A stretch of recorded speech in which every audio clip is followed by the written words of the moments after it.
Bugün qonağımız gənc və istedadlı ifaçı Nuray İsmayılovadır. 21 yaşlı Azərbaycanlı soprano ifaçısı Nuray hazırda Üzeyir Hacıbəyli adına Bakı Musiqi Akademiyasında akademik vokal ixtisası üzrə təhsil alır.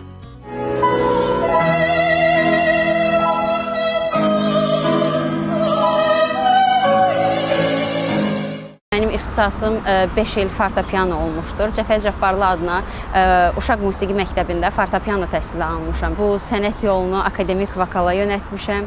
Bu sənətin incəlikləri ilə, peşəkarlığı ilə tanış olmuşam. Bu sənətin ümumiyyətlə çox şaxəliliyi məni özünə daha çox cəlb etmişdir.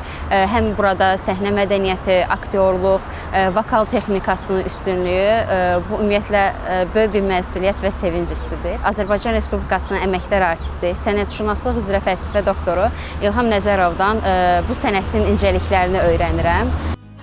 2026-cı ildə Azərbaycanda ilk dəfə səhnələşdirilən Yuliy Sezar Misirdə operasında əsas qadın obrazı olan Kleopatra partiyasını ifa edib. Qeyd etmək istərdim ki, 4-cü kurs olaraq biz dövlət imtahanı kimi diplom işi təqdim etməliyik. Bu diplom işi də bildiyimiz kimi biz fərqlilik, yenilik olmağı üçün başqa bir opera müraciət etdik. Bəstəkarı Georg Friedrich Händel, librettosu Nicola Francesco Haymana məxsus olan Yuliy Sezar Misirdə operasının 3-cü pərdəsini biz oynadıq.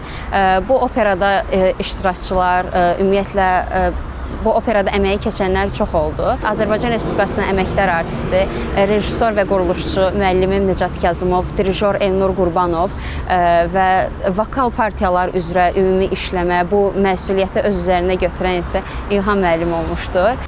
Nuray İsmayılova Azərbaycan Dövlət Xor Kapellasının artisti kimi ölkənin müxtəlif mədəni layihələrində, konsert proqramlarında və festivallarında iştirak edib.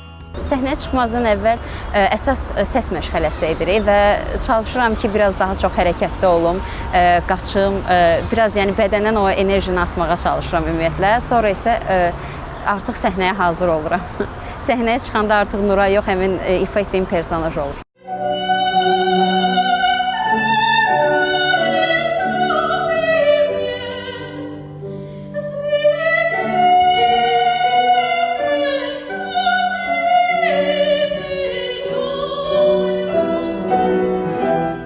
Zəhmətkeş və öz işində iddialı olan Nuray İsmayılovanın yaradıcılıq fəaliyyətində mühüm hadisələrdən biri 10 dekabr tarixində keçirilən ilk solo konsert proqramı olub.